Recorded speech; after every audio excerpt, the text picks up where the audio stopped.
आणि परभणीमधील सोमनाथ सूर्यवंशी यांच्या मृत्यूला पोलिसांची मारहाणच जबाबदार असल्याचं स्पष्ट झालंय।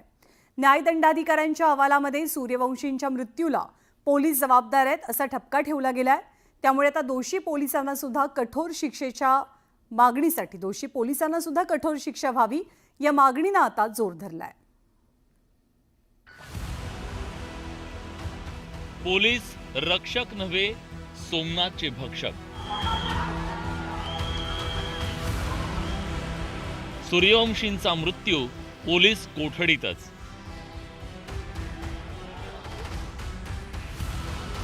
न्यायदंडाधिकाऱ्यांच्या अहवालात ठपका।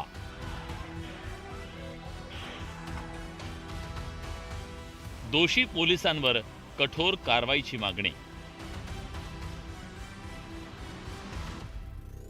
परभणीत आंबेडकर अनुयायी सोमनाथ सूर्यवंशींच्या मृत्यूला पोलीस जबाबदार असल्याचं न्यायदंडाधिकाऱ्यांच्या चौकशीत स्पष्ट झालं। 10 डिसेंबर 2024 रोजी परभणीत एका माथेफिरून संविधानाच्या प्रतिकृतीची विटंबना केली। त्या विरोधात 11 डिसेंबरला परभणीत आंदोलन करण्यात आलं। या आंदोलनावेळी ताब्यात घेतलेल्या सोमनाथ सूर्यवंशीचा कोठडीत असताना 15 डिसेंबरला मृत्यू झाला। हा मृत्यू पोलीस मारहाणी झाल्याचा आरोप सोमनाथच्या कुटुंबियांनी केला। आता न्यायदंडाधिकाऱ्यांच्या अहवालातून पोलिसांचं क्रौर्य समोर आल्यानंतर सोमनाथ यांच्या आईनं दोषी पोलिसांना फाशी देण्याची मागणी केली आहे। पोलिसांच्या त्यांच्या मारण्यामुळे माझ्या लेकराचं मर्डर झालेलं आहे। त्याच्याबद्दल मला सर्वांनी सगळ्याला विनंती आहे माझी सरकाराला, मला न्याय मिळवून द्यावा। आरोपीला फाशीची शिक्षा व्हायला पाहिजे, जे आरोपी आहेत ते। त्यांचा मृत्यू हा पोलिसांच्या मारहाणीमुळे न होता हृदयविकाराच्या झटक्याने झाल्याची खोटी माहिती पोलिसांनी सर्वत्र प्रसारित केली होती। अशाच आशयाचं खोट्या माहितीचं निवेदन हे मुख्यमंत्र्यांनी सभागृहात केलं होतं। न्यायाधीशाची एक समिती नेमण्यात आली। त्या समितीचा अहवाल जवळपास 450 पानांचा अहवाल हा सादर करण्यात आलेला आहे आणि वर्तमानपत्रात आलेल्या बातम्यांनुसार त्या अहवालामध्ये स्पष्टपणे पोलिसांच्या मारहाणीमुळेच हा मृत्यू झालाय, पोलीसच सोमनाथ सूर्यवंशीच्या मृत्यूला जबाबदार आहेत असा ठपका ठेवण्यात आल्याच्या बातम्या या ठिकाणी आलेल्या आहेत। सोमनाथ सूर्यवंशीच्या मृत्यूविरोधात राज्यभरात आंबेडकरी अनुयायांनी आंदोलन केली।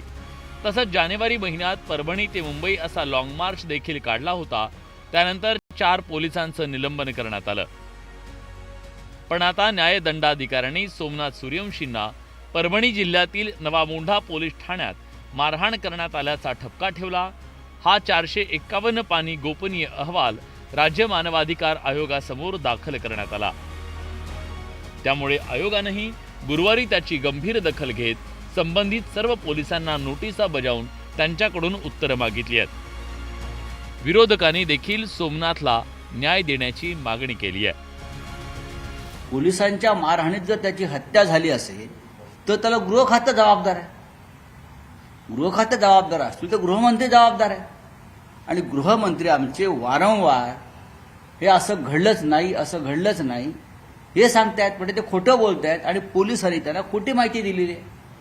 मग याच्यावरती आता कारवाई कोणावरती करायची? स्वतः गृहमंत्री प्रायश्चित घेणार आहेत का? सोमनाथ सूर्यवंशीला त्या ठिकाणी मारलं गेलं आणि त्याच्यात त्यांचा मृत्यू झाला। त्यावेळेसपासून आत्तापर्यंत आम्ही हेच सांगत होतो, पण सत्तेत असणारे मंत्री नेते हे नेहमी त्या ठिकाणी काही गोष्टी लपवण्याचा प्रयत्न तिथं करत होते।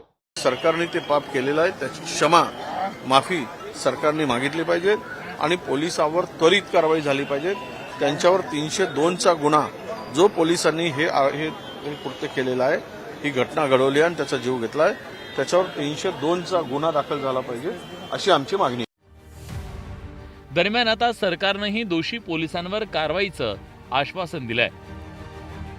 मारहाणीमध्ये मृत्यू झाला असं जर अहवाल आला असेल, त्याला जो कोणी कारणीभूत असेल त्यांच्यावर कारवाई झालीच पाहिजे, ही शासनाची भूमिका आहे आणि मुख्यमंत्र्यांनी हे स्पष्टपणे सांगितलेलं आहे। यात जो दोषी आढळेल त्याच्यावर कारवाई ही होईलच।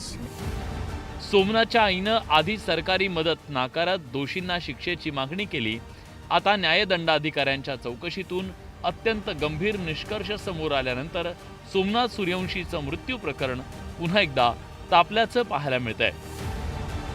त्यामुळे आता सोमनाथचा बळी घेणाऱ्या भक्षक पोलिसांवर काय कारवाई होते हे पाहणं महत्त्वाचं ठरणार आहे।